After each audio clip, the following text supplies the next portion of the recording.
Hero Time, Chapter 10, Date Night. Jen was miserable the next day at school.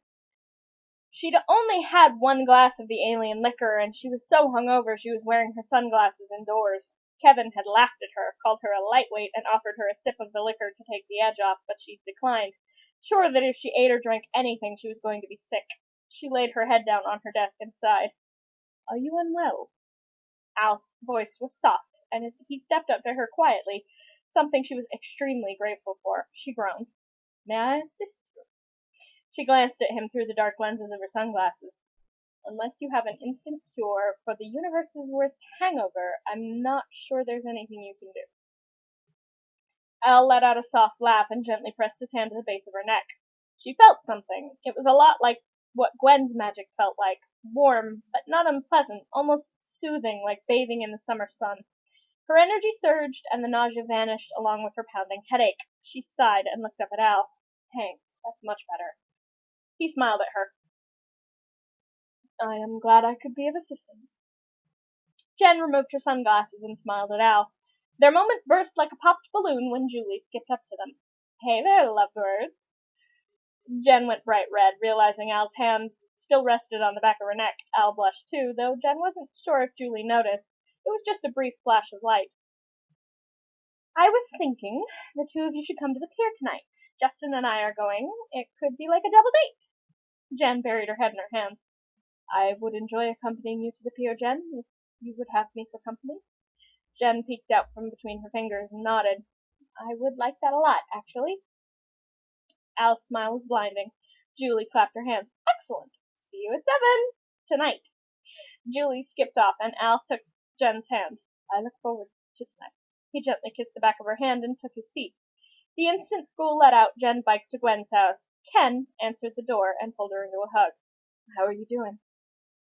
The question was serious, and Jen knew what it was about, how she was handling what had happened to Grandpa Mac. She shrugged.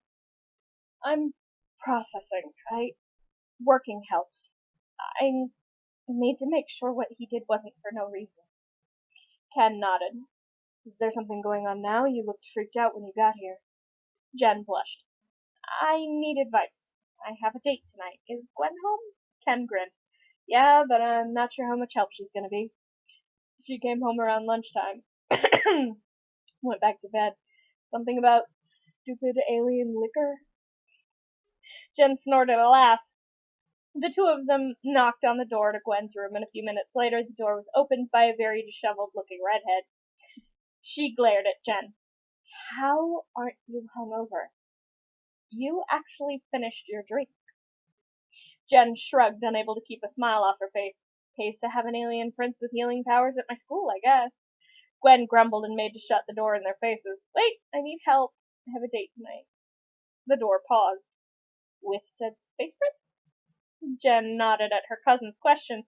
The door opened all the way again. Ken glanced between his sister and their cousin. "You're dating a space prince?" He followed Jen into Gwen's room and sat down on his sister's bed. "I have a date with him. His name is Albraxix. He's from a planet called Apollo 1. He's got healing powers, which is really cool. Julie and Justin are going to be there too. We're going to the pier." Gwen raised an eyebrow as she began to go through her closet. "So a double date. Not too bad. Less pressure that way." Jen nodded. "It was kind of Julie's idea, but Al asked me if I really wanted to go. He's really sweet." Gwen grinned and threw a towel at her cousin. "Go shower. I'll have something for you to wear when you get back." Jen grinned and hugged her cousin. "You're the best." Gwen nodded and rubbed her head as Jen shot off to the bathroom. Ken smiled at his sister. "I'm gonna go make you my patented college hangover cure. Hopefully it helps with alien liquor." Ken stood and hugged his sister. "My baby cousin is dating a space prince." Gwen laughed. "Well, your baby sister might be dating an ex-space con soon, but at least mine is mostly human." Gwen joked, and Ken laughed. "So Kevin's an ex-con." Gwen threw a pillow at her brother, who ducked and made his way down to the kitchen, still chuckling. Gwen was glad he was taking things so well. She had been worried she'd have to dig up a spell to wipe her brother's memory of what had happened. It was nice to be able to speak freely around him. She grinned as she pulled a black tank top from her closet. Jen tapped her fingers on the black jeans Gwen had lent her. They were a little long for her, so she'd had to roll up the hem on both legs. The tank top fit like a glove, and was a bit lower cut than she normally wore, but was still tasteful and covered her scars. She'd insisted on keeping her signature jacket. She had a few scars on her arms that she hadn't bothered to cover that morning like she normally did.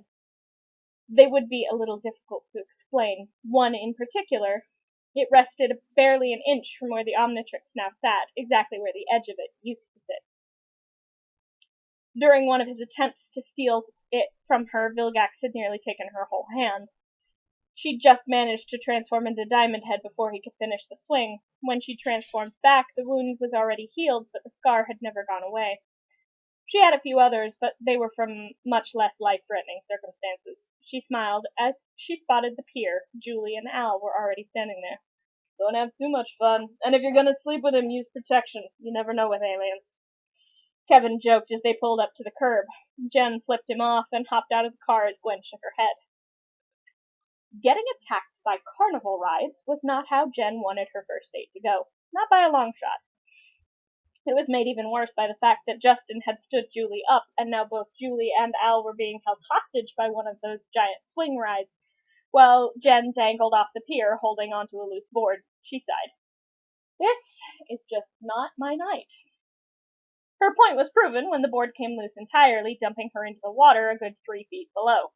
She twirled the dial on the Omnitrix as she sunk and slapped her hand down on the watch before zipping through the water at extreme speeds. Doesn't make sense. That thing was coming after me. Why take Al and Julie? Maybe to get my attention? She shook her head as Jet Race zipped through the sky. It wasn't like the rogue carnival machine was hard to find, although Julie's very loud demands to be put down helped. Jen knew she couldn't blast the thing. She couldn't risk hurting Al or Julie. She trapped one of its arms. One of the arms of the machine under 2 light poles as she blasted down instead, and got one of the seats of the ride to the face for her effort. Crashing was never a fun experience. Landing on a tree was better than going through several walls, though. She blinked and the machine was gone.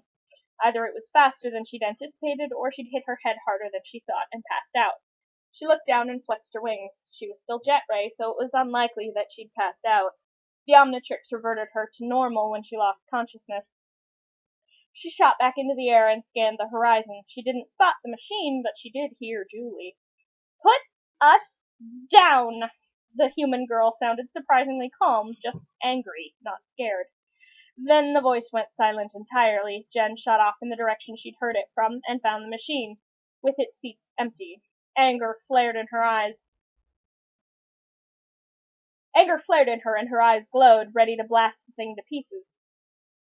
What did you do with Al and Julie? A familiar voice drew her attention. We are all right. Jen looked down and saw Al and Julie standing next to the leg of the machine that she'd damaged. Julie was staring at her with wide, almost frightened eyes. How did you know our names? Jen landed quickly and reached forward without thinking. Julie flinched. It's okay, Julie. Don't be scared. It's me. It's Jen. Julie stared as green light enveloped the giant red stingray-looking thing. When the lights faded, Jen stood before her, soaked to the skin and looking nervous. You're a monster? It was the first thing Julie could think to say, and it clearly wasn't the right thing. Jen flinched, her hand covering the watch on her wrist as if hiding it from view. Al stepped away from her, looking at Julie reproachfully. Alien. Not a monster. And technically I'm like 10 different aliens? Julie stared at her friend and grinned. Cool. Al and Jen blinked at Julie. Before either of them could comment, the carnival ride beeped at them. Yep. It was trying to speak, but the voice was metallic and echoey, not human in the slightest. It didn't seem to put Jen off at all. She stepped between the other two and the machine as it beeped out the same word. How come you weren't freaked out by all this? Julie asked, and Al shrugged. I was already aware of the Omnitrix. Julie frowned in confusion. The what? Jen held up a hand. Hush for a second, guys. She turned back to the carnival machine. You're trying to show me something, aren't you? That's why you took them, because I wasn't listening. The machine shuddered, and the green and black retreated.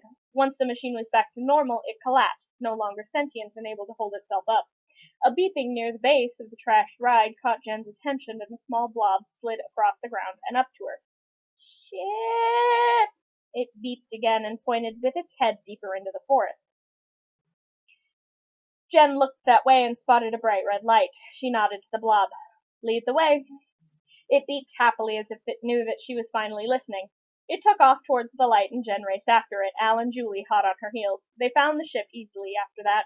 It wasn't hard to spot once you got close, not with the giant hole in the side and the bright red shield glowing around it.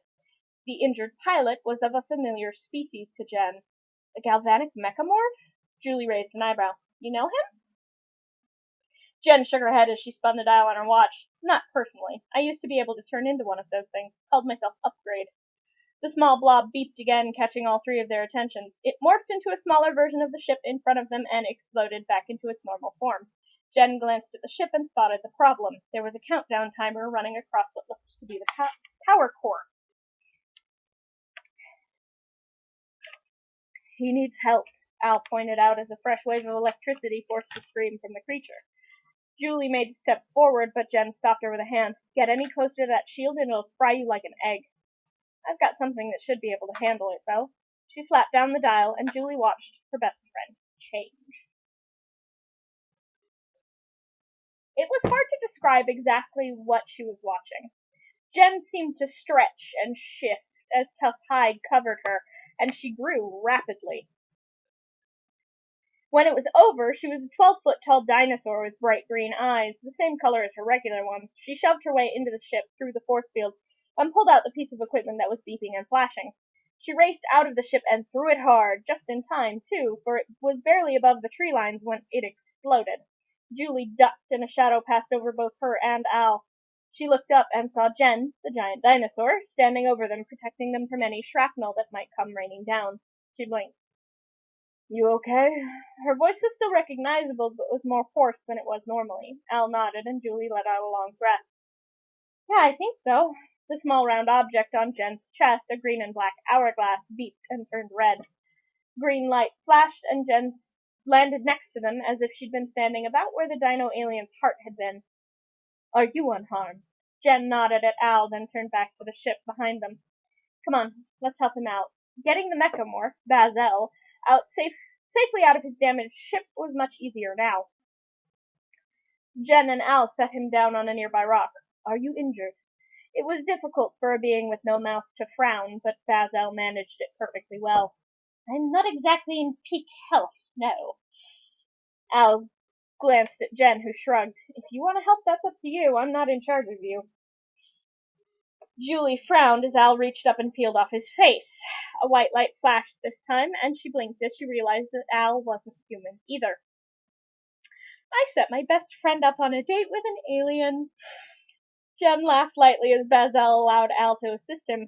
She was kind of fascinated by what he could do. There were star-like freckles all over him, something she'd noted before at the safe house.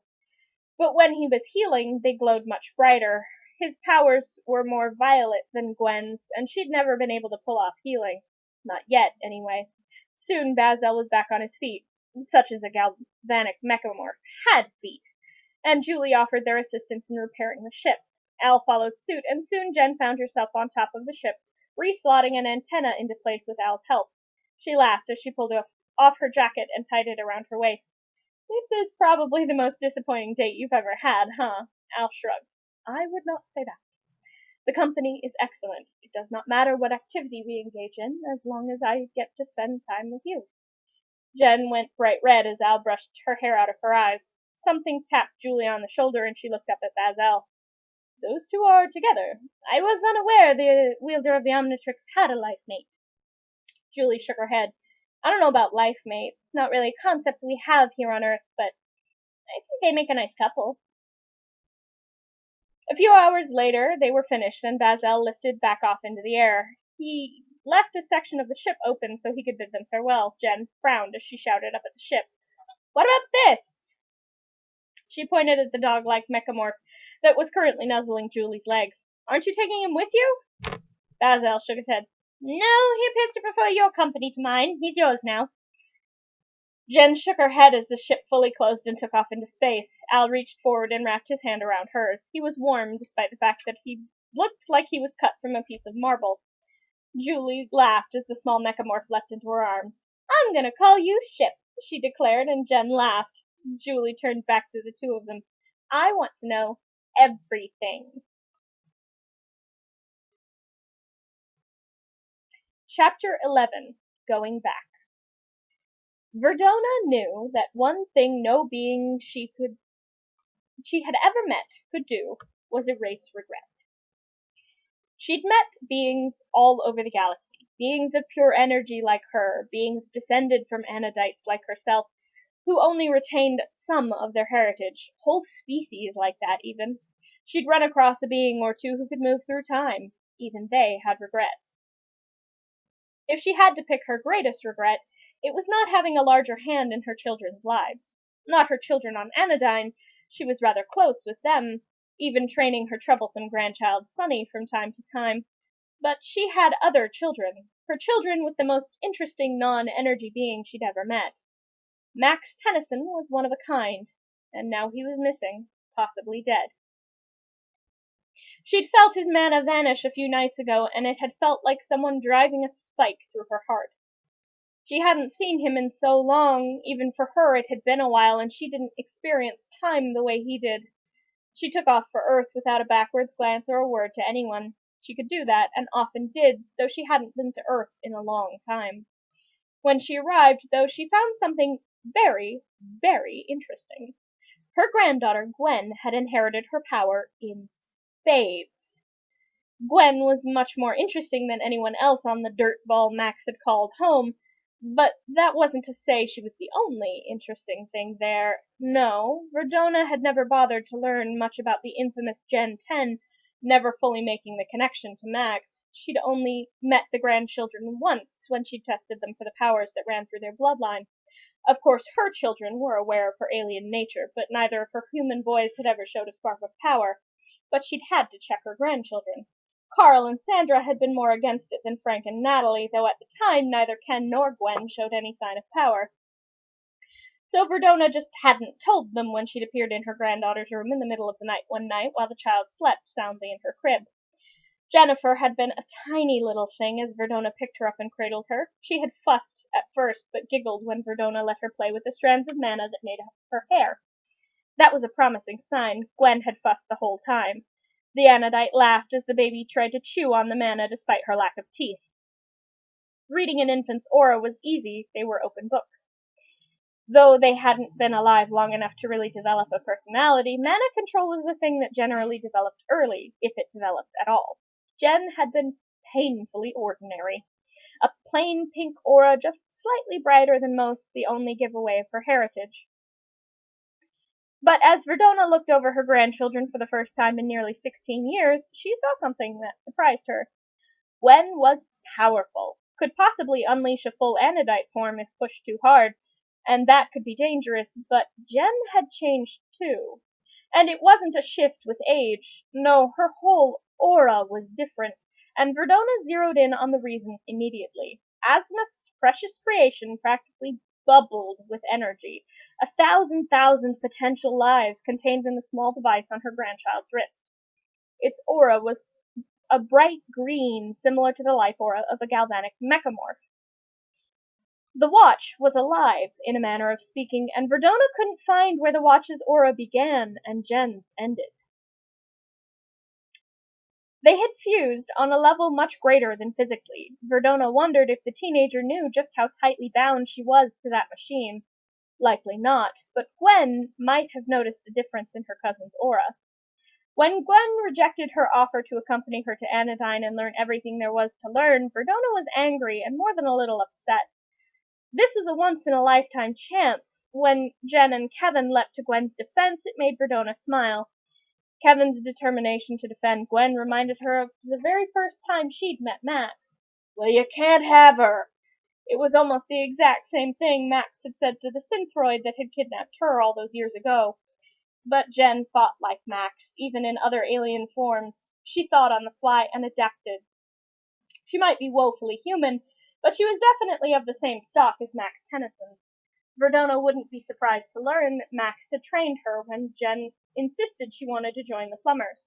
Verdona capitulated eventually after knocking Kevin and Jen around a bit and trying to get Gwen to agree one last time. Gwen was too in love with humanity. It was what she'd gotten from Max. If the redhead did something, she had to do it herself. It made Verdona laugh. All right, kiddos. She waved a hand over the destroyed yard, and everything mended in a matter of seconds. Jen had been unwrapped from the webbing but hadn't turned back from her arachnid form. Verdona eyed her curiously as green lights flashed around her and she returned to her human form. That was a fun little punch-up. She dragged Jen and Kevin back to their feet with her mana hair, and Gwen rushed to Kevin's side. Verdona snapped her fingers again and she was back in her human skin. She smiled around. I think I'll stick around for a few days. I want to see what Gwen knows and how she's doing. Maybe I can offer a few pointers before I leave. Natalie hadn't sounded so enthused, but Verdona had accepted Jen's offer of the rust bucket instead, and the human woman had calmed down.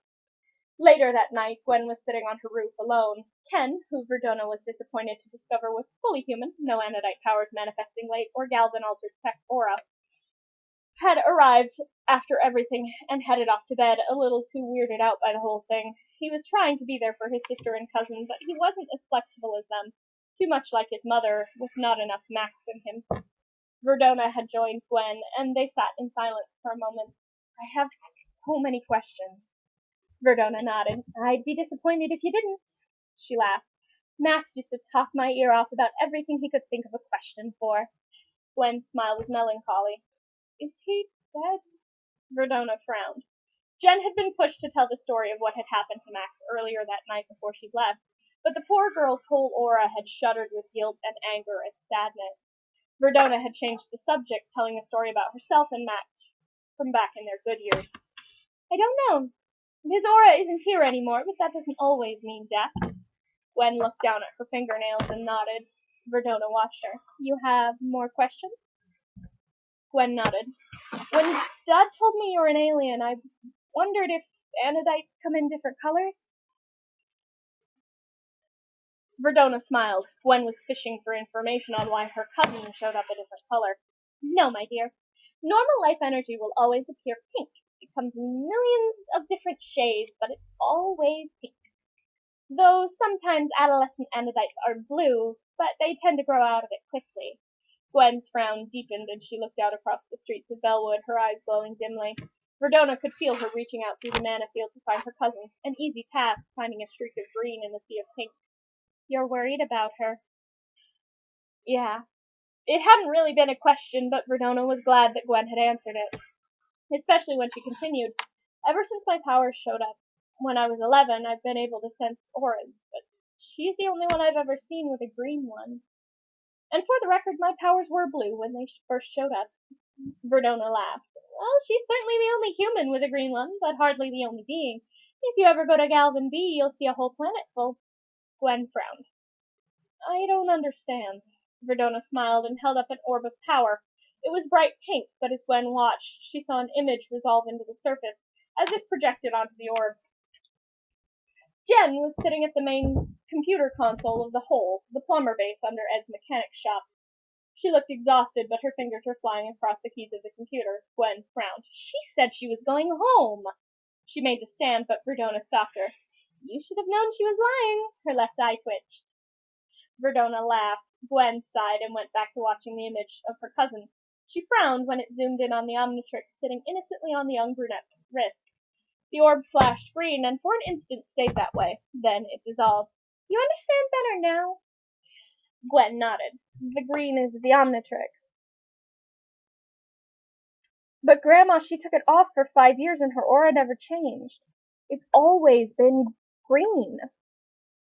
Gwen insisted it, like there was another explanation than the one she was so close to arriving at. Azimuth claims to be the smartest being in 3 galaxies. He might even be right, but I don't think he ever comprehended what exactly he made when he succeeded in making the Omnitrix. The machine is alive.